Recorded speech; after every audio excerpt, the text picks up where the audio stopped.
Can you remind me what the cost is? That's not. I keep getting confused. I'm doing Art the Clown from Terrifier. Oh my god. Okay. I don't know why my brain was like seeing a show. I've made 3 like mock costumes, you know, because I had to fix my pattern and all that kind of stuff. But the problem is, like, when I put it on, I don't have anybody that can properly tell me, make the markings and tell me what I need to do. So every time I do a new one, I'm just totally guessing. Like Matt's like, it's too big here, it's too small here, you know, like. But he's not really helping. He's trying. Bless his hole. Bless his hole. Bless his hole. Bless his heart.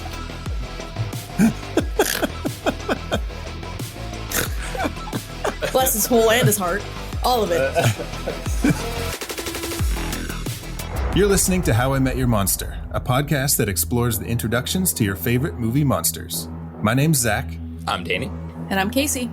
And together we dive into the world of horror to find out how filmmakers have introduced us to our favorite monsters time and time again. This is How I Met Your Monster.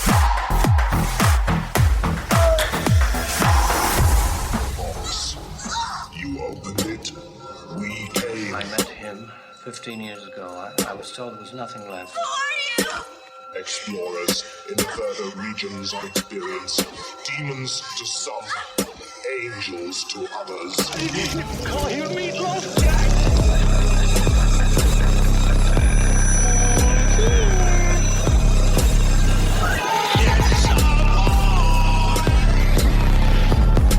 Surprise, Sydney. Come on, don't be chicken. Thank you for joining us on a brand new episode of How I Met Your Monster. We are on our 3rd ghost movie to round out this trilogy of ghost movies. Yeah, 3rd and final. And it's one of the best ghost movies around from 1999. Yep. And I think it still holds up. Oh, God. Wait, would you argue that this is the best ghost story that came out in 1999? No. Because I would. Sense. Yeah, I vote Sixth Sense. What other ghost stories were there? The Haunting, I think, came out in 99 too. Oh, okay. I think that it's interesting, the parallels, though, with this and The Sixth Sense, because I thought that this came out after The Sixth Sense.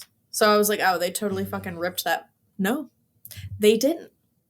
Ghost movies that came out in 1999. The Haunting, Sleepy Hollow. Oh, yeah. House on Haunted Hill. Wow. Stir of Echoes. Okay, so this was familiar. like Year of the fucking Ghosts. Yeah. Blair Witch Project. Oh my God. The Sixth Sense. Movie? I think the little borderline. children. I guess it's the paranormal. victims are ghosts, and the witch is kind of I don't know. But like, listen to some other horror movies that came out in 1999 that weren't ghost stories, but are just fucking awesome. Ravenous. Never seen it. Ooh, you should watch it. Is that with what's his toots? Ravenous has Guy Pearce. Thank you. Okay, that's and Jeffrey Jones. Okay. And Robert Carlyle. We got Audition that year. Ooh. Japanese Audition? Uh-huh. Idle Hands. Oh, we love Idle Hands. Lake Placid. Oh. Okay. Deep Blue Sea. Oh my Ooh. God. Oh, so bad, but so good. So good. The Ring 2. But that would be Ringu 2. Because Ring 2 didn't come out. Because the American Ring didn't come out until 2002. And we also got Ghost Dog, Way of the Samurai, which is not a horror movie, but it has the word ghost in it, and it's fucking awesome. I was going to say, I've never seen that, but is that our second Jim Jarmusch reference in a It is. Yeah. I watched it probably less than a year ago for the first time, and it's really good. And that takes place in the forest of Whitaker, correct? Yeah. Yes. No, but today we are talking about Stir of Echoes from 1999, starring Kevin Bacon. This is probably one of my favorite Kevin Bacon roles. Yeah, I would. I don't know if it's my favorite, but it's one of them. Give me your top 3. Footloose, obviously. Sure. Duh. Tremors. No. Yeah. Duh. Stir of Echoes. All right. Yeah, you sound There like is. you got an and coming on in a top 3. Well, You got an I'm honorable just kidding. mention? Keep going. What are your favorites? even though his character is fucking I already know what you're gonna say. despicable, he's really good in Sleepers. Sleepers. Yeah, Yeah, he's really good in Sleepers. that might be my favorite Kevin Bacon, just because it's so dark Okay. and he just commits. And I think that takes a lot of guts to go that far with someone like you said, like that despicable. Yeah. I think Stir of Echoes is very much an underrated movie. Yeah. Mm-hmm. Well, you know what's funny? You Yeah. say that because I hadn't seen this in years, and right when I put it on, Same. I was like, "Oh, this is so familiar." I used to watch this movie so many times, and I kind of forgot that, like little details. I was like, "Oh, that like just feels like a time period in my life because I watched it so much." Weird. Yeah. It's a really good movie. And I watched it quite a few times, like growing up too, but I haven't seen it probably in like almost 20 years. Totally.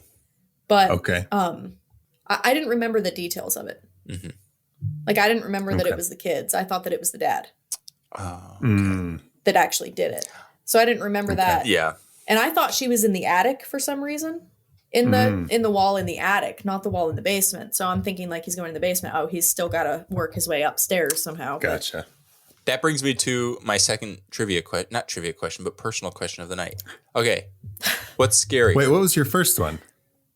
Your top 3 Kevin Bacon roles. Oh, okay. 2, what do you prefer in a movie? Like, what do you think is a creepier setting? Basement or attic? Oh. It depends. Um, Are there flowers in the attic? Yeah, and incest. for me, it's basement because if you're down there and there's something down there with you, you have to run up the stairs and then you can't see what's behind you. So they have the potential to grab your ankles or your legs or something. And so you're just like blind running up the stairs going, please don't catch me. Yeah. So it's basement for me, for sure. Okay. I think basement makes sense because typically it's just darker. Yeah. It's colder. A basement's usually cold, an attic's usually real hot.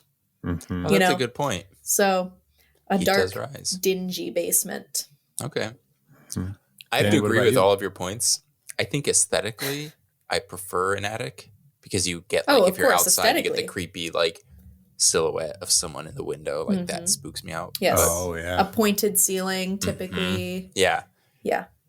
It's less there's fewer constraints where like a basement is kind of like low and cramped. This is sort of there's like mysterious objects around, like Yeah. Like you guys wouldn't even be able to stand up in my basement. My basement is so low that I have which like would 3 inches. make for a scary scene Mm-hmm.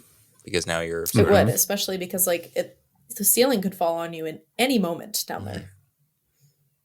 was that in the when you rented the place? Was that in like the listing? It was like Yeah, ceiling they let me may know fall on top of you. he's not if you're in a liable. basement. Yeah. Yeah. Yeah. Speaking of being in a low basement and trapped, whatever. You guys have all seen The Descent, right? Oh yeah. Oh, I love The Descent. I read something the other day that said like, is her name Sarah? Is she the one that is like Sarah? Is she the survivor? I believe so. I'll double There's like check a while you're theory that she's the one, there was no monsters and she went crazy down there and killed all her friends. I mean, that's cool. Because they say something at the beginning, like some people like go crazy, like you can lose your mind down there because Yeah. it's and so she's like, also dealing with disorienting and stuff. tragedy. Yeah. Yeah, it's like a year after she lost her family. Yeah. So I just thought that was pretty neat. I think the monsters are cool, but I love all of the claustrophobic stuff too. in there. yeah. Like, I hold my breath, when I watch it. I rewatched that like- recently. Yeah. Claustrophobia is big for me.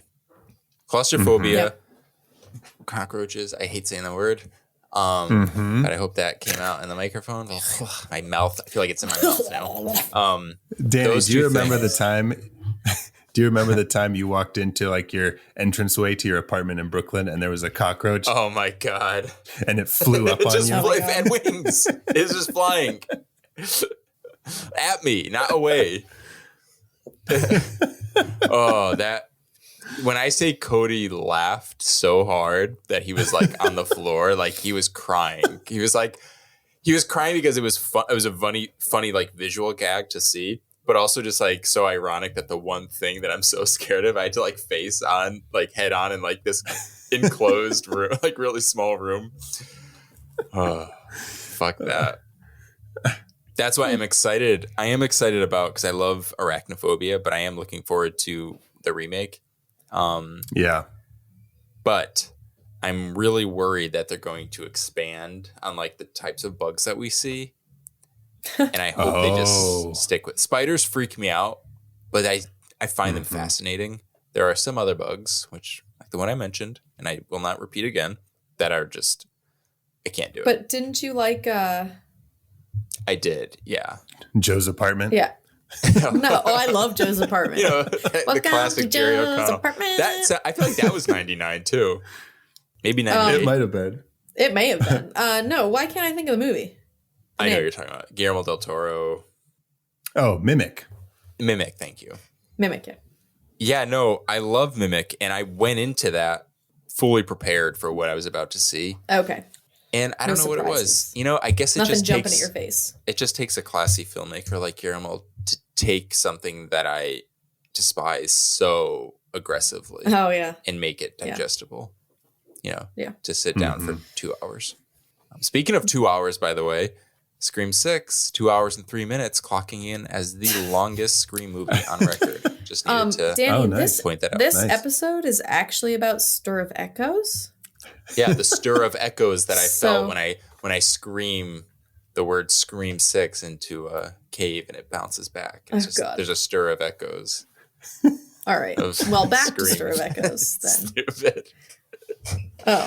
It's the best bit you're ever gonna get from me, people. So you're welcome. I had texted you guys that the trailer was super hokey, which it is.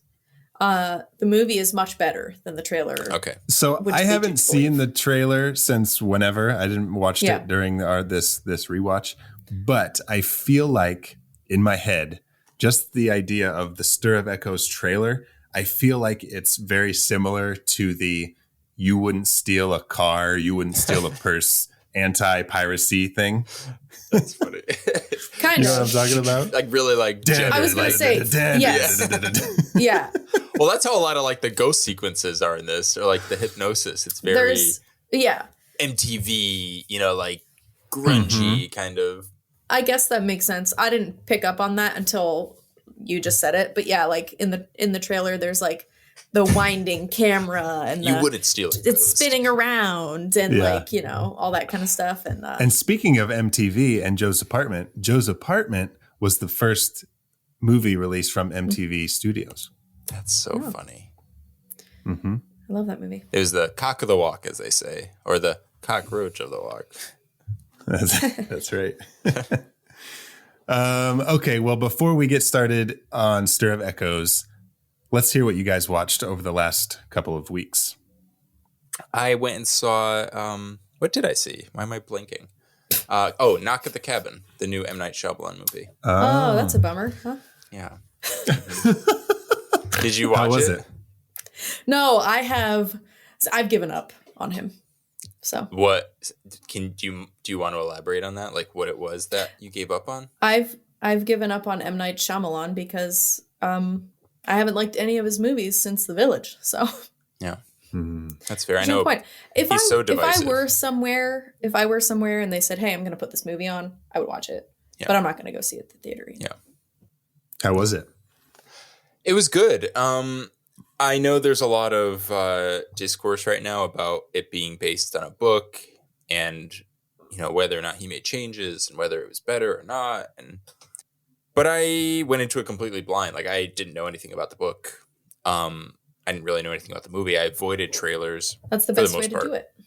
But it's interesting seeing a movie that has gay leads in like a mainstream movie. Not that it's never happened, but when it's sort of like not addressed, it's very interesting to watch it as a gay man, like with my partner sitting in a movie theater. And it's like, oh, and like shit is happening. Like I won't spoil anything, and this isn't spoiling anything. It's just a horror movie. So like craziness happens, and it's like, I don't know. It's just interesting seeing in that with that. What do you mean by context. not addressed? Do you mean that it's like not an integral part of the plot? It wasn't like Bros was like the gay rom-com.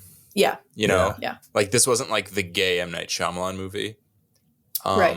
They just so happened to be. Yeah. I also just watched are you guys watching The Last of Us? Oh my God. Did you watch all 3 episodes? Mm-hmm. I am going to cry I if we talk about. I know. Holy.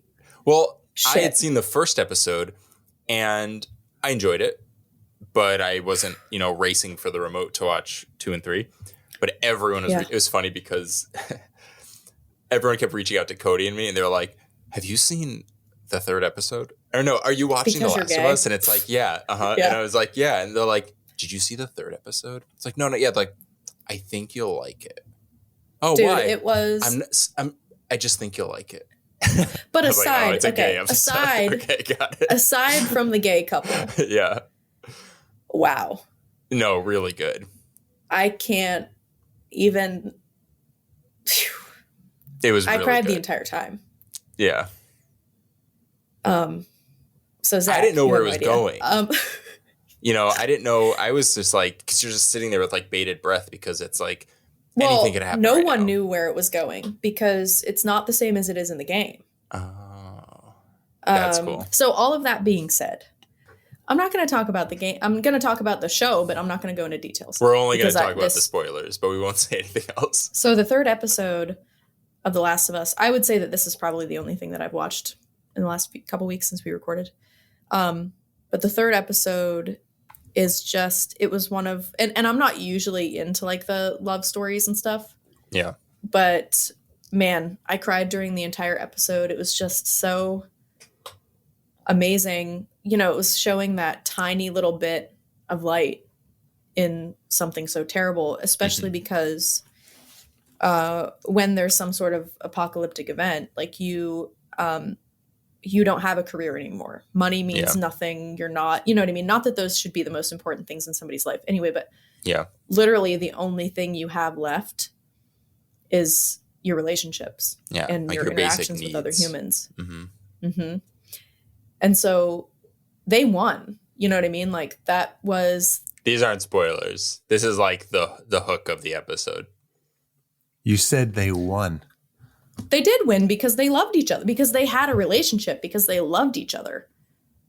That doesn't mean that it doesn't end tragically or end fantastically. So they die. No, I didn't say that either way. I said it doesn't end. It doesn't mean it ends in any kind of way. It just means at one point it doesn't end. The episode actually, Zach, if it helps, the episode hasn't ended yet. It's actually still going on.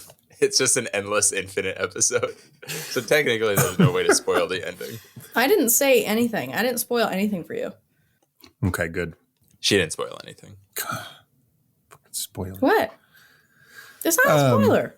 Trust me. The Last of Us, more like The Last of Casey. She keeps talking about this episode. Zach's gonna kill her. Is that, you said that's all you watched? Yeah. Just a wee bit of HBO. Just a wee bit of The Last of Us. Oh, you know what else I saw? And Zach, you would really like the 3rd episode, so I suggest you watch the first 3 episodes. And if you don't want to watch it after that, that's fine. But watch the first 3. Okay. All right. What else did you watch? I'm sorry, Danny. You're fine. You're like totally fine. We're like promoting the gay agenda right now, so I'm all about it. So like, let's keep pushing that narrative.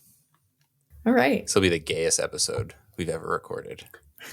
Hey. Stir This of movie's Echoes pretty- ends up being the gayest episode. It's pretty gay. Yeah, I know. Let's see.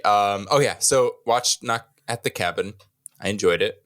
I mentioned earlier I watched the theatrical trailer for Scream 6. When I tell you guys that I am so excited, it's stupid. I went on to tiermaker.com and someone had already made a template for it, but you can rank like the characters in Scream 6 based on like who you think's gonna live, or not rank, but predict who's gonna live, who's Ghostface, who's a red herring, who dies. Is it like a bracket? Kind of. It's really that serves no purpose. Like a bracket at least is like on a journey to to like completion. This is just a board with like ranking. That's it. It's I'm always not on for a anyone. journey to completion. Yeah. So I did that. I'm very excited. They're releasing a lot of really great promotional material for Scream 6, and it's like I'm just like consuming it just in unhealthy amounts. Gobble it up. Yeah, but tickets have not gone on sale yet as of this recording. They are on sale in the UK, and it threw me off because I kept seeing things pop up on Twitter, but alas. I really want to get to the theater to see Infinity Pool, but it's only showing at like 8 p.m. I'm scared of seeing that movie. I know you are. I was afraid when you said you went know. to the theater. I was like, there's no way he saw Infinity Pool. No. Although they did say that they jerk off one of the characters, and it's like in real time with like ejaculation and everything. I was like, okay, I'll check it out. But I don't know if that's enough of a reason to do it. What's with all the spoilers? Hey, people ejaculate, Zach. It's not a spoiler. Spoiler alert. You spoiled the happy ending. That was good. Hey, thanks. Yeah, so I also watched, I think I'd mentioned this earlier that I started it like 2 weeks ago, and I just finally finished it, but the movie From Hell with Johnny Depp. Yes. Finally finished it. I feel like that was like a month and a half ago. Yeah, that was longer. Well, I went on HBO and I was like, oh yeah, I never finished this. So yeah, for all you listeners who have been following the saga of From Hell, it is complete. And have just been waiting. Yeah. Unlike the third I have episode. to tune of into The this Last new of Us. episode to see if Danny finished From Hell. And then I also watched one movie that I really enjoyed, Megan. Have you guys seen Megan yet? The No, not yet. the Chucky-esque killer doll. Yeah, I really want It to. was so much fun.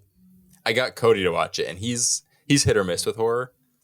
And he turned to me halfway through. He's like, "Is this like my favorite movie now?" It's just like it's just very Nice. fun. Well, that's good. Well, that's good that he liked it. Yeah, he did. And Megan 2 officially greenlit 2025. So Oh, really? we have ourselves a franchise in our midst. Well, spoiler alert again. She fucking survives at the end. Oh, what that the doesn't mean fuck anything. is No, it's this about- episode? No. Her friend Jagan.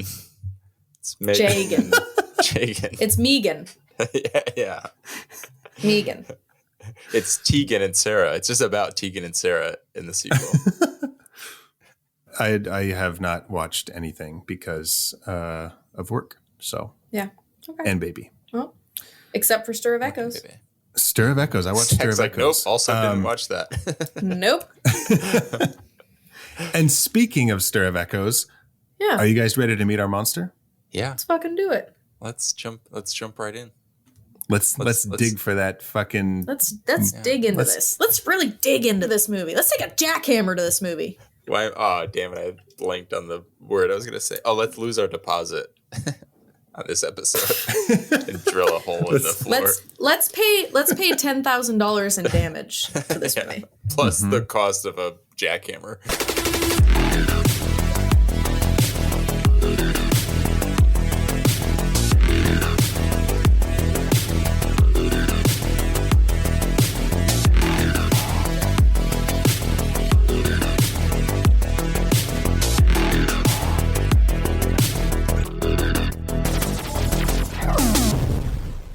So right off the bat, I want to incorporate last week's episode into this week's episode Oh shit! by kind of seeing a similarity between The Shining and Stir of Echoes. Yes.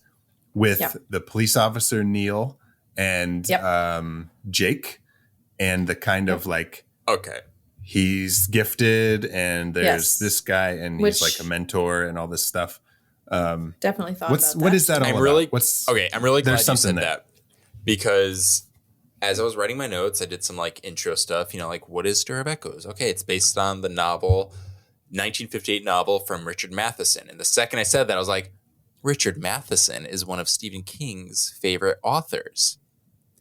And as I'm watching this movie, I'm like, wait a minute, this little kid, whatever the hell his name is, Jake.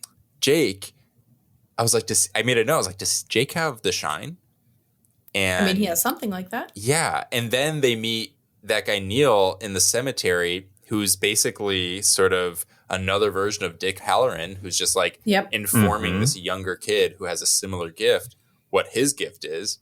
Mm-hmm. And not only that, but the dad kind of is like, kind of plays a role going in crazy? This. Yeah. And I was like, oh, clearly Stephen King read this book and was like, I just want to borrow all of that and then give the ghost the supernatural element that they're sort of like, this is really like man versus man because you find out that there's killers. Mm-hmm. Spoiler alert. Right.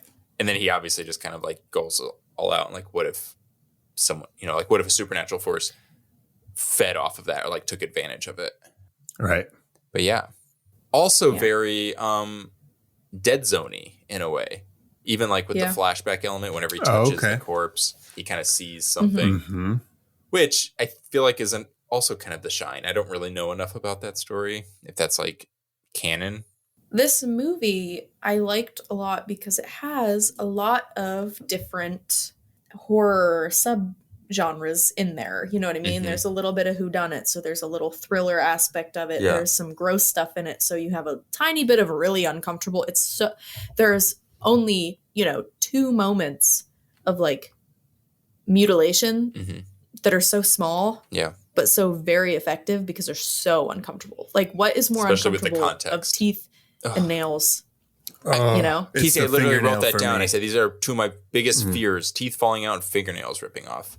And then you get it. It's like in a row. And yes, and like you said, given the context as well that you find out at the end makes it even more uncomfortable. Yeah. So there's that. There's the ghost, there's like so many different things happening and they all wrap up into one sweet little corpse in the basement. Yep. Yeah. And to that point, that's what makes it such a fun watch because you have kind of a grab bag of subgenres to kind of pull from. And the fact that it's from Richard Matheson and clearly has that sort of like Stephen Kinginess kind of because it's, because we obviously just made that connection with The Shining. Yeah, there's a lot to chew on. Very fun. Well, okay. This was written and directed by David Koepp. And listen to some of David Koepp's writing credits. Yeah, he's quite prolific. Here's just to name a few. We've got The Mummy, Angels and Demons, Indiana Jones and the Kingdom of the Crystal Skull. We'll give him a pass for that one. Yeah. Not the best one, but War of the Worlds, the screenplay for Spielberg's movie. I know what you're going to end on. Zathura. Spider-Man. Sam Raimi's Spider-Man. Panic Room. Snake Eyes. Jurassic Park. The Lost World Jurassic Park. Mission Impossible. The Shadow. Carlito's Way. Toy Soldiers. Death Becomes Her. We're just breezing past The Shadow. Most importantly, The Shadow. Yeah, we don't talk about Alec Baldwin right now. Let's just let's leave that on the table. But he also wrote Secret Window, which was also a Stephen King story. Yeah. Oh, was it? That's interesting. Okay. I'm trying to think. The supernatural. Have you guys seen Secret Window? I watched it on my birthday when I was like 16. Okay, so I can spoil it. I was just trying to think if there were supernatural elements in it. I want to watch it again. Don't spoil it. Okay. There is a window. Spoiler alert. Yes, and it's a secret. It's secret. Yeah. Okay, but let's get into the monster here because the monster in this movie is very interesting. Because there's not really a monster until you find out who the monster is at the end. Yeah. Because the ghost in the movie is never like threatening. Malicious, yeah. And so there really is no monster until the last 15 minutes. Yeah. Well, like of the movies we've done for these 3 episodes about like ghost stories, this is very much in like the Crimson Peak ballpark where it's like good ghost warning about bad people. Whereas like The Shining is no, the ghosts are bad. They want to take. Yeah, they want to take a little boy. Yeah. Are you guys on board for that sort of thing where like the ghost is kind of the victim rather than like the traditional monster. What do you mean? Am I on board with it? Like, do you like that? Sure. Or do you just want like a scary ghost? Yeah. I mean, I do like scary ghosts, but does that take away the scariness versatility of it when you know they're not trying to hurt you? I mean, this movie isn't really scary necessarily anyway. Yeah. That's a good point. It wasn't very scary, but it was still like really... No. Still felt like a horror movie though. Yeah. I think there's only like one jump scare when he sits down on the couch and he leans back and she's right there. Oh, yeah. Yeah. It got me too. But yeah, I mean, the Changeling was the same way. Spoiler alert. I guess there are quite a bit of... I guess that's like a thing. that movie came out like 50 years ago. I know. And you know what? I feel... So here's the thing. I used to work at a really shitty hotel, and we had people that lived there, and there was this guy named Sean who would come and like just talk to me sometimes. And he always told me that I had to watch that movie, and I was just like, yeah, Sean, yeah, whatever. And then he bought it for me, and I still never watched it. Well, that was rude. That's the twist. I mean, it's not my fault he decided to buy it. But I've been told that I would like it. It's really good. I almost picked that instead of The Shining. So right when this movie starts, we do get a glimpse of what we think is a monster. And I don't really mean a glimpse, but the opening scene where Jake is in the bathtub and he's talking to somebody. Like, that's creepy in itself. Yeah. And then the camera flips and you see that he's just talking to a blank space, and it's even more creepy. That's good. So then you're kind of like, oh, there's our monster. But very soon into the movie, you find out that she's not threatening. Yeah. But you at least know it's a ghost. So technically, I would say it's officially the first time we meet it. And one of the things that I thought Jake said that was really great, after Tom gets hypnotized and he starts to see things, Jake comes up to him and he says, "You're awake now, Daddy." That was fucking awesome. I agree. Because Daddy can see them now. Yeah, nice like double meaning there. Because he's like, "You're awake." Huh? Get it? It's like, Dad, are you awake? Like, you drunk? Are you awake? How old are they? How old are they supposed to be in that? I cannot believe that people our age have ragers like that. I was so perplexed by their whole setup with like the relationships in that neighborhood. Well, was it a block party? Yeah, well, I mean, it's like a concert. Yeah, it's like a Chicago neighborhood, you know. Are we supposed to just accept that Chicago neighborhoods do that? It acts like it's a Chicago neighborhood, you know. It's a Chicago. You know how Chicago be. It's Chicago. What do you... They got deep dish pizzas, it's Chicago. What are you parties. talking about? I think that it's funny that the neighbor, whose name I don't remember. Frank? Which one? Frank or Harry? Well, there's the landlord. Not the landlord. Which is Harry. And then... Yeah, and then there's the... So Frank.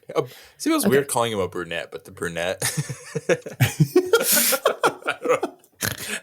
I love how out of all the things you can use to describe Frank, you comment his hair that he's a brunette. Like, what? Why can't I think of... he's like the guy brunette. Who's the dad and everything. The dad from Small Soldiers. But one more time, Frank? Is that his name? Frank. The brunette? Yeah. Or Harry the landlord? The brunette. Okay.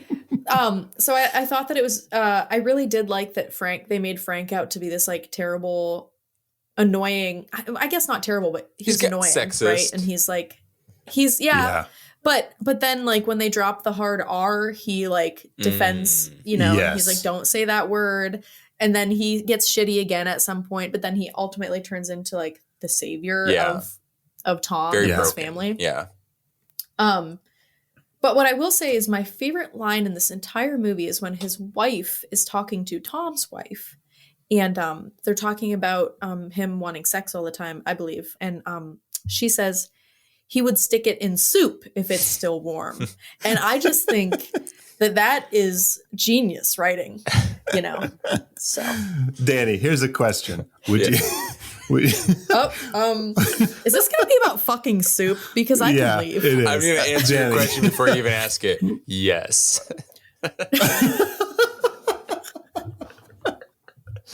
I'll go one step further because I know you want specifics. Cream of mushroom. Chowder. Chowder. The worst word. Sorry, Zach, I cut you off. No, I'm glad that I didn't actually have to ask it and I still got my answer. Well, Zach, what about you? No, I would not. Oh. And not for the reasons you're probably thinking.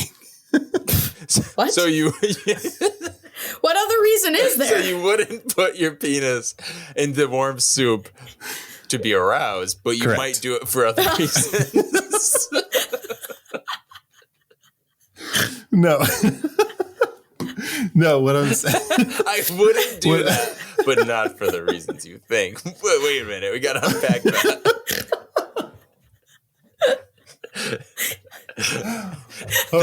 That's saying you would for other reasons that we don't understand. No. So I wouldn't do that, but the reason I wouldn't do that is probably one you're not expecting. Because you want to eat the soup. Okay, it's kind of that thing where like there's in like the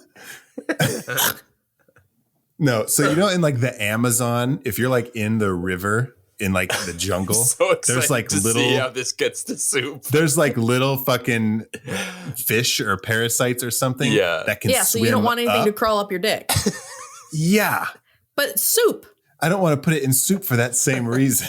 You know, But Soup what if is it, not like soup is not a dirty river. yeah, but like backflow. It scares me. soup is not a dirty river. No, I mean if you heat it up enough, it's all gonna die anyway. If you boil that chowder, Zach, it's all good. What do Nothing you can think get is to the you. most? What is the most fuckable soup?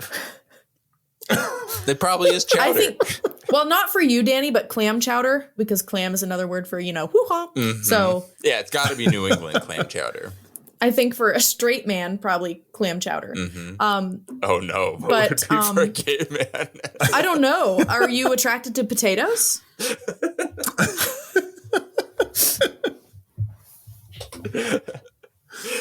Let's see. Let's look up different kinds of chowder. I'm so glad that this is Oh my God. this is what we're doing right now. Let's see. I told you, Stir of Echoes, we're going to be stirring the pot. That's I right. bet you Okay, $1 million so- if you Googled what is the most fuckable soup, you'd get an answer. Let's try it. This is the timeline we live in. It is the dumbest timeline. But we have answers to these sorts of questions. What is the bet? Okay, so Casey's doing the Lord's work right now. I prefer fucking potato soup. Oh, potato. Okay. Well, see, this is what's the best fucking soup. Oh. But Zach what's the was best? on board for potato soup. Well, that's what I said. I said gay men, are you attracted to potatoes? But let's see. I think French onion could be good because you have to like cut through that layer of cheese. Oh, yeah. That's a nice barrier. What about corn chowder, Danny? No. What? What? You don't like corn chowder? Corn chowder sounds off. Oh, I love There's corn too many chowder. bumps in the road. Ooh, buffalo chicken. Ugh. Ooh, butternut. That's What about Okay. butternut squash Okay. bisque? That sounds gay. Yeah, I want a bisque. Okay. Oh yeah, butternut Butternut. squash. Yeah, butternut squash. Uh-huh. Yeah, that sounds gay. Or think that's it. Or like nut in the In the butt? Yeah, nut in the butt squash? Yeah. Okay, since we need to stop this. We need to get back to our monsters, right? Because this is a horror movie podcast. Okay. Stir of But- Echoes. Are you I sure will this isn't a say- soup fucking podcast?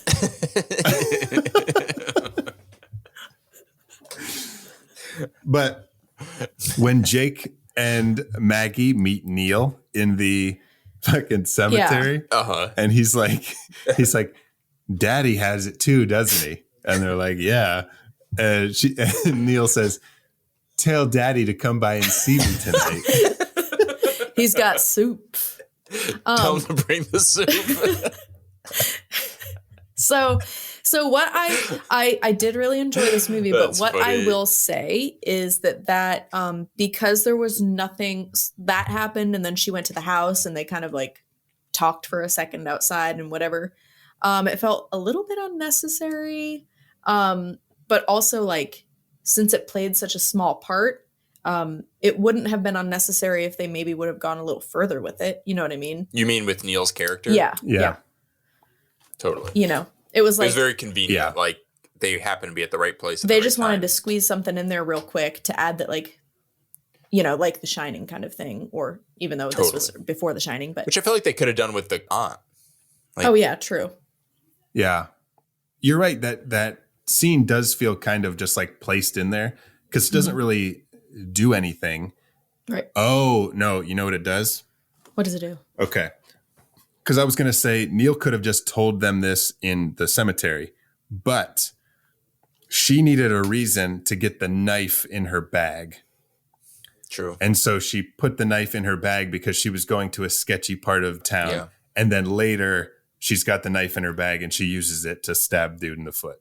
Yeah, but they could have done that. I'm down. I do wish, just to kind of like piggyback off of my own thought about the aunt, her sister, she should have just recommended she go to this guy. True. You know? Yeah.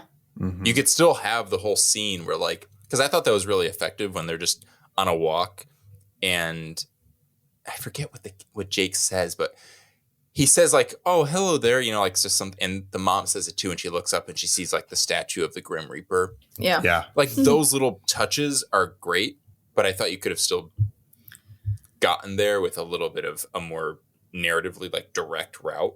Right. With like a character we've already met sort of establishing this other one. But how cute was it when he was like, "There's music. It's beautiful." Oh yeah, Chris that Ford. was it's like very a cute. death march. It was very cute. Okay, so speaking of things that were kind of just placed in there for maybe no reason. So the fact that she's pregnant never comes back into play. Yeah. But I think it was in there because at first I was like, okay, well, what was the point of that? They never circle back to that. But I think it was just to solidify more that he's not happy with where he is in life. Yeah. Like he's locking himself into this setup, this lifestyle. Yeah, because he feels stuck because, you know, he goes on that whole thing about, I'm not going to be a lineman forever. I had bigger dreams and this and that. And so when she says she's pregnant and he says, bummer, because he wanted to go do the band thing, and which ultimately sets up the story that this is the most important thing that's ever happened to him. Yeah. And so I think that pregnancy thing was just to really send that point. Oh, that's home. a great point. Yeah. I didn't think of that. Because that is sort of like how everything ties up in the end, where like you had that shot of them like as they're moving. I mean, the fact that they move is one thing, but then like you see like their hands kind of like touching. Oh like, yeah. They love each other, like they need each other, Aww. and they're willing to move on. So that kind of kind of ties that bow at from the beginning. Oh, yeah, I like that. Yeah, nice. Good catch. Okay, here's a question. Okay. Why are there so many goddamn people going to a high school football game? I didn't know it was a football. I couldn't tell you where they were going or why they were shoulder to shoulder in a road. Northwestern high school football games were like that. Really? Yeah. People shoving and security Oh my God, it was guards what you did on Friday. Yeah. Well, I mean, yeah, people went to football Well, games. I think that it was very silly that they had a one person gate that you go through. Yeah. Yeah. I mean, you know. I was very on the fence with like how I felt about their lifestyle, because at first I was like, wait, I love this neighborhood where they're so social. Everyone's kind of everyone's friend.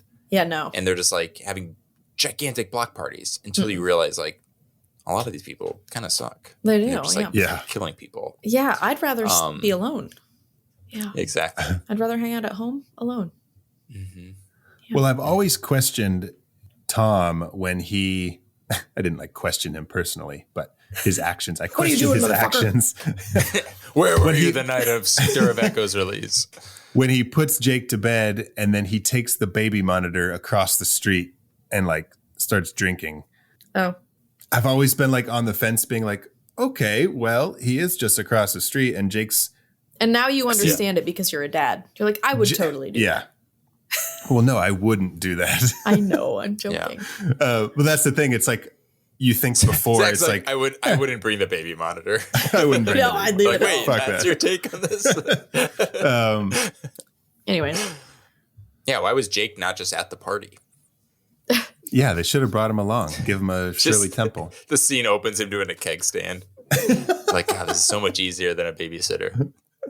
One thing that I didn't quite understand, I guess. Well, I guess it's pretty jarring, but like how everything turned red. And it got I thought there were a lot weird. of curious stylistic choices. Yeah, there were. Because that really only lasts for that one sequence, Mm-hmm. right? Where it's like, follow the red lights because they'll lead you to the train station. Is that what it was? Yeah. I was like, well, it's a good thing that they all had red lights. That led to the train station. They all turned red, yeah. Yeah. It's funny because we were talking earlier about sort of that MTV-ness, like that grunchiness, Mm-hmm. and like the crazy editing and kind of like just bizarre visuals. Because the movie doesn't really, it's dark, but it really only has like little moments where it's like, oh, this is our interpretation of being hypnotized or seeing a ghost or having like a psychic episode. Yeah. And it's all like very strange. Like, I don't even know how, I'm trying to think of like what inspired it. Cause it is like very like kind of just goes a little left field kind of unexpectedly for like what the movie is. So I just thought that was, I'm curious like what their inspiration was, I guess. Yeah, I mean, it's leaning more towards rather a psychic episode. It's kind of like a psychotic break. Sure. Yeah, totally. You know, like it's a little bit more crazy. Everything's way more amplified. Jarring. He's obsessive, you know. Mm-hmm. He goes into like crazy mania, obviously. Mm-hmm. In Oh God, the fucking orange juice. yeah, The orange juice. that was like and he like and after Oh, their yeah, fight, so- he like pours her a drink and then he's like looking Yeah. at her. You gonna drink it's like that? drink the fucking juice. Yeah, so that's weird. I wonder what the correlation is there, though, if there is. Yeah, like why orange juice? Yeah, is it just Maybe you just needed some vitamin Sugar? C. Yeah. Sugar. sugar, water, sugar, water? So that's my impression of the alien from Men in Black. You're welcome. Should have been nominated for an Oscar for that one. Me? Thank you. Well, you specifically, but also, what's his name? I can't What is his remember name? Why can't I say his name? Vincent D'Onofrio? Yes, Vincent D'Onofrio. Oh, I've got it. You've got I've it? got it. Let's hear it. Oranges in The Godfather, there's always an orange in the scene when someone's like gonna die. And so oranges have some connection via The Wait, Godfather Zach. to death. No, we did not. No. Mm-mm. Zach? No, it's What? not. Casey? It's not. This- I think it's time. No. Is it time? It is, Casey. Oh, brace God. Oh my yourself. God, it's coming. Oh, God. It is time I'm not for the ready. How I Met Your Monster conspiracy theory of the week. Oh my God, hit it! Telling me that NASA is going to kill the President of the United States with an earthquake. Not exactly the kind of thing a Secret Service agent can like just throw himself on top of. The whole Vietnam War was fought over a bet. Howard Hughes lost to Aristotle Onassis. This is our third issue this year. Conspiracy theory. I'm going to start So- tearing this place up. In keeping with a similar theme, Stir of Echoes takes place in the Godfather universe.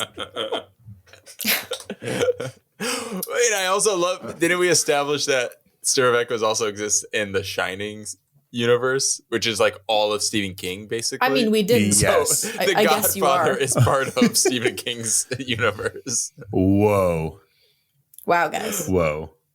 The government has laced oranges with pesticides, right? Yeah. Yep. Okay. Yep. Mm-hmm. And people pick the oranges. People pick them. Okay. I got nothing.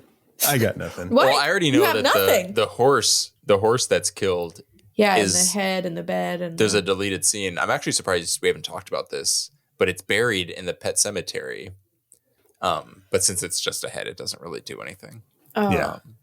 So yeah, just to confirm that the Godfather is in fact part of the Stephen King universe. Yes. Yeah. Yeah. Well, I'm glad we got that figured out. I really am. that's Yeah, me too. I don't think we perfect. spent too much time on that at all. Yeah, I think it was just the Yeah, right let's- amount of time. Yeah. not spend any more. Okay, so Definitely wasn't a tangent because it's so relevant. so the orange juice, right, leads me to the backyard. And in the backyard, when as orange juice tends to do. As orange juice does, when he can't get the water to get turned on, and so he kicks the bucket. That had to be a happy accident. That into the window. lit the window. Read about that. Yeah. It was an accident, and they just went with it. He was That's not supposed awesome. to break the window. There is like a very, very small like glitch in fucking Kevin Bacon as he's walking to the house and the glass breaks. Like whatever. he notices like it very slightly, kind of like looks over real quick. Yeah. And then keeps walking and like. Yeah, it's Kudos awesome to him for just going with it. Mm-hmm. Like, Yep. that's awesome. Yeah, what are the chances? Go to the haircut. He's a true pro. Yep. So our monsters ultimately are Kurt and Adam. We do meet them at one of the block parties. The kid that plays football, Frank is his dad, and he just keeps talking about like all of the stuff that he has going for him and how amazing his son is and how far he's going to go and all this stuff. Well, and that's the thing. What makes Frank such a good character, I think, because he's in that dilemma where it's like this weight on him is just like soul crushing, obviously, but also it's like his son. And like, what do you do? Like, if you're in that situation, it's so easy to be like, well, yeah, he should have went to the cops and turned him in.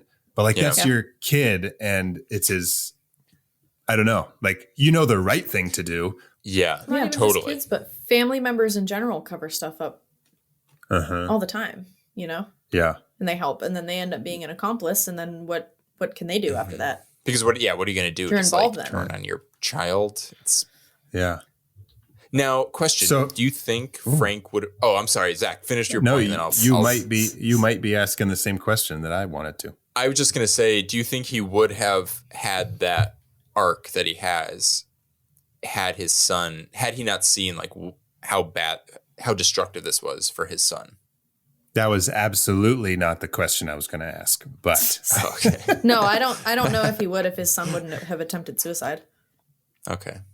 Yeah, I think I'm with you.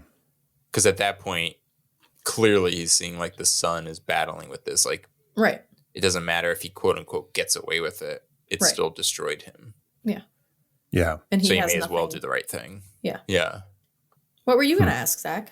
Yeah. I was going to ask, did Frank go to jail? Yes, absolutely. Because he would have been accomplice. Yeah. And now I'm like losing my mind. I literally just watched it recently. But Harry and his son, do they survive? Because I know No, Frank shoots them, but No. he kills Well, I mean, them. there's no... Okay. They don't show. But probably. Okay. I mean, in that case, he could argue self-defense, so he might not end up getting tried for murder in that case. When Frank is in the basement with Tom and he's like, get out of here, Tom. And he shoots the gun and Tom goes up. As soon as he comes out, you hear another gunshot. So you kind of assume that he killed himself. Yeah, that's Yeah. what you're supposed... I think that's what he Yeah. wanted Tom to think, too. But did he want him to think that? Because why would he want him to think that? Like, why? Because he knew that they were coming over. He said to him they were going to kill you. Like, he already knew that they were on their way over. I think that he did it so that he could be the hero because he, was not for such a long time and he had such a terrible thing weighing on him that he wanted to feel So better. it was either a deliberate fake out or, well, it's like throw out some ideas. Like, why else would he fire the gun? Yeah. Just out of like rage or... Yeah. You would think if he was out of rage, he would shoot more.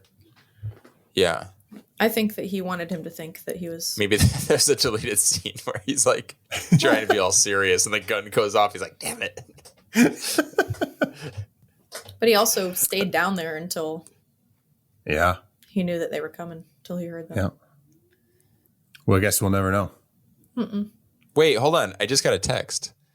Oh no. Oh, who is it? It's from Frank. It's from Frank? Yeah, he did go to jail. Did they give Did they him smuggle texting it? Did they privileges smuggle in jail? it? No, he's out. They smuggle it in their Oh, butthole? he's out. Yeah. Okay. He is out, but he still smuggled it through his butthole. Yeah, no, he What still did he- stores his phone in his butt. Okay. What did he say? He's just used to it. He said he turned around and he forgot that there was a corpse behind him and he got scared and the gun went off. Typical Frank. He feels pretty stupid about it. Yeah. Yes. Yes. Should we talk about our ghost monster that wasn't really a monster but was a victim instead? We have not mentioned Samantha this Yeah, we whole haven't. fucking time. Yeah, we haven't talked about her at all. All right. How far are we into this? How long have we been recording? But that's the thing. It's like, yes, Samantha's like the driving force behind this all with the ghosts, but like she's not a monster. And so Yeah. She just wants her killers to be held accountable so that she can be free. Which is sad. here's a couple questions. Let's hear them. Why does Samantha keep fucking with Jake on the TV with Night of the Living Dead and being in the TV and all that shit? Why does she stir the fucking hot water in the bathtub to make her go down to the basement? Like, Because her body was down there. oh, thank you. Yeah. I just got it. Well, that makes sense. Bringing them down, like introducing us to the basement makes sense. Yeah. Yeah. Okay. But what I guess, all right, one obvious reason why she keeps changing the channel to horror movies is either A, to scare Jake or to get him in trouble. But why get him in trouble? What would that? Or maybe she's just mad and she's like, I think she was she's mad at Jake. Maybe she wants Jake to be a little bit more proactive. Yeah. And telling his parents to do more. I liked the stuff that she was kind of messing with because I've had like paranormal experiences in my old house and stuff. And that's very much what they are, or what I experienced was just like TV changing channels, turning on and off, radios turning on and off, like doors and cupboards like swinging open and closed and stuff like that. So good times. Just a frustrated spirit. Yeah. I always go back to that idea that ghosts are just energy. And that maybe when they're kind of quote unquote acting up, the energy has to go somewhere, you know? It's not like unlimited. So things are bound to move because of that. So it's not necessarily the ghost's hand opening a drawer or moving something. It's just that excess energy kind of like moving things. Well, yeah, she used her energy to keep the TV going when he unplugged it. Oh, that's true. Yeah. Because she was in it. She was, oh my God. It is time for the second How I Met Your Monster conspiracy theory of the week. Listeners, this is a rarity to have two in one episode. Okay, you should consider yourselves lucky. Let's hear this. Zach, hit it. You're telling me that NASA is going to kill the President of the United States with an earthquake. Not exactly the kind of thing a Secret Service agent can just throw himself on top of. The whole Vietnam War was fought over a bit. Howard Hughes lost to Aristotle Onassis. This is our third issue this year. Conspiracy theory. Have you ever seen Shocker? Like this? I've never seen it. The Wes Anderson? Not the Shocker. Like, oh, my bad. Shocker from Wes Craven. You say Wes Anderson? He did say Wes Anderson. Did I say that? Yes. Wes Anderson's Shocker. I was like, is that like Wes Rushmore? Craven's Shocker. Have you seen that? Never seen it, but I know where he like is electricity it. and he like goes through and that he's in the TV and he's all this stuff. That's just like that scene. So is the Shocker? So is that your?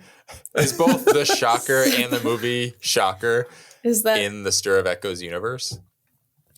Oh, okay. No, here it is. Here it is. Okay.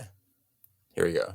Horace Pinker he's a television repairman in Shocker. Of course. And Tom and Maggie bought that TV from Pinker's store, television store. And wow. Okay, moving on. Well, let's not close that book just yet. Oh my. Does that posit the idea that Samantha's ghost is being kind of charged by the television? It's sort of like those Amityville sequels we talked about where the object is from the place that was haunted. So like they kind of are imbued, is that the right word? I don't know. With the same kind of powers that were from the haunted, house or person. Yeah. So Shocker, Stir of Echoes, The Godfather are all part Shining. of the Stephen King universe. And The Shining. And The Shining. That's right. We're uncovering like some deep shit right now. Yeah. So we can confirm that Vito Corleone did not have the shine because he would have foreseen his grandson like getting ready to accidentally poison him. Right? Wait, what? Isn't that how he basically dies? Doesn't he get sprayed with the whatchamacallit? Danny, you're getting the Godfather. You're getting the God. What is he mixing it with? Because I don't know what it you're gonna is. say. You're getting the Godfather mixed up with the spoof movie Mafia. What? I literally have that scene playing in my head right now. With Lloyd Bridges as the fucking Don. And he's got... Oh my God. Oh, but I'm still going to commit to that being canon. Because the kid in Mafia is like, he's like dressed like Chucky, I think. Yeah, he's like, he's like evil. Are you guys ready to talk about our favorite reveals? Yeah. Sweet. Me too. The couch, right? The couch is our first reveal of Samantha. Yep. And the only jump scare. Yeah, the only jump scare. We see her in the bathroom with Maggie. We see her in the TV with Jake. In the basement when Maggie goes down to light the pilot light, which is already lit. Why does she turn out the light? To keep her down there more? Well, yeah. I mean, then you think, oh, well, now if the light's off, she's going to have to come back down here to. Man, Samantha is smart. It's a stretch, but yeah. Yeah. The movie theater attack where he is being hypnotized the second time. Oh, the second time. And he is kind of I like that. Going towards the screen where it says dig, but she's like kind of reaching for him. That was fun. Her skeleton in the wall. And then finally the reveal of all the human monsters in the last 15 minutes or so. All right. What do you guys think? What's your favorite? I like the couch one just because it was just the only jump scare and the movie wasn't using just a bunch of cheap jump scares. And it got me. And that's the first time he sees Samantha, right? Mm-hmm. I'm going to go with the flashback when we see the boys, Kurt and Adam, and that they are like the true villains. Yeah. Mm-hmm. They lure her into the house. And you get the cover of Paint It Black on the stereo. Yeah. I'm going to go with the couch as well, just because I remember jumping at that when I first saw it for the very first time. And so that was a very cool scene. But so there's our reveals, which leads us to a segment that we like to call The Real Monster. Run as fast as you can. You can't catch me. I'm the gingerbread man. You're a monster. I'm not the monster here. You are. You and the rest of that fairy tale trash poisoning my perfect world. Now tell me, where are the others? Eat me. Okay, so I've got a few real monsters for this episode. One is very obvious, the R word. Plain and simple. Yeah. Stop saying it, when that people. showed up, I was like, Zach's going to be angry. But it was at least used in a way, though, where they, he was reprimanded for it in the movie. It was meant to show how stupid somebody was for using it. Yeah. And like Frank was like, so I'm like writing in my notes. I'm like, okay, Frank's a creepy asshole because he's got like all these things that he's saying about these girls and stuff. And then, I don't know, what's his name? Like Lenny or something like that. Yeah. Starts saying the R word and Frank's like, don't use that word. And I was like, oh, maybe Frank isn't so bad. Frank's okay. You're okay in my book, Frank. Yeah. Even if you did cover up a murder. That's right. I've got bullies in general. Talking to you, Joey Luca. But just in general, bullies, they just stop being bullies. But my number one real monster is people who use their phones during movies. So here's the thing. Nina and I are watching Stir of Echoes, right? Fucking Tom goes downstairs. He can't sleep. He sits on the couch. He reaches for the remote. Meanwhile, Nina is reaching for her phone to check something that is more important than Stir of Echoes. And she misses the best part of the movie when he sits back and the jump scare of her on the couch. And I was like, are you kidding me? Yeah. Are you kidding me? Yeah. Ugh. That's frustrating. Out of all the times in that movie, she could have reached for her own phone. So there you go. What do you guys got? I have one real monster, and it's very simple. It's Tom. And you know why? It's because when he's getting Jake out of the bathtub, he basically dips the fucking towel in the bathtub. That is so funny. I thought the same thing. I was like, wait, take it. Just give it a second. Just drain it. Like, yeah, that's not going to dry the kid. It's all very wet. good That's pick. funny. My real monster is just whoever isn't casting Ileana Douglas in everything. Is she the she's aunt? such a good... Yeah. She's so good. Everything she's in, she's so good. And I feel like I haven't seen her in... I couldn't tell you the last movie I've seen her in. Good pick, Danny. That's good. You are absolutely I right. think we all- She's great. I think She's we all so did a like, good job. very like, she's so unique, and she just got like her own unique, but like natural. Thing. Like it's not. She is a character actor in a way, but also doesn't feel removed from reality. I guess I don't know if that's the right way to say it, but yeah. So do you guys have anything else to add about Stir of Echoes before we wrap this episode up? Just that it's good.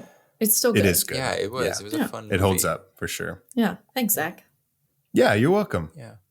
I'm really excited to hear what realm of monsters we are getting into next. So, Danny, please take it away.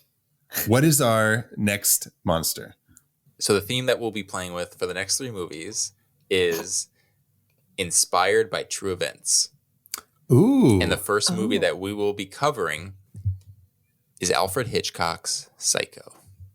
Oh my. Our first Hitchcock. Loosely inspired by Ed Gein. Casey is loving this category. Well, I don't know what to do, though.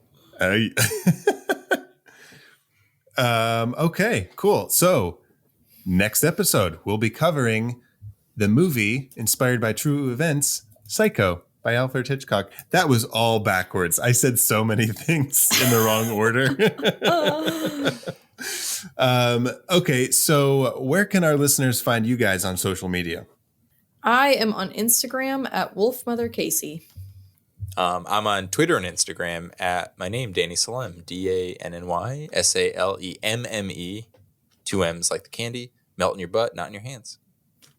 Wonderful. And folks, if you're still listening to this episode, I highly recommend that you follow Danny Salem on Twitter because his tweets are fucking top notch. They're great. I love them. Thank you. So if you are not already subscribed to the show, you just happen to find this episode, you just happen to find us in the podcast verse, make sure to subscribe to this show on Apple, fucking Google, Pandora, anywhere.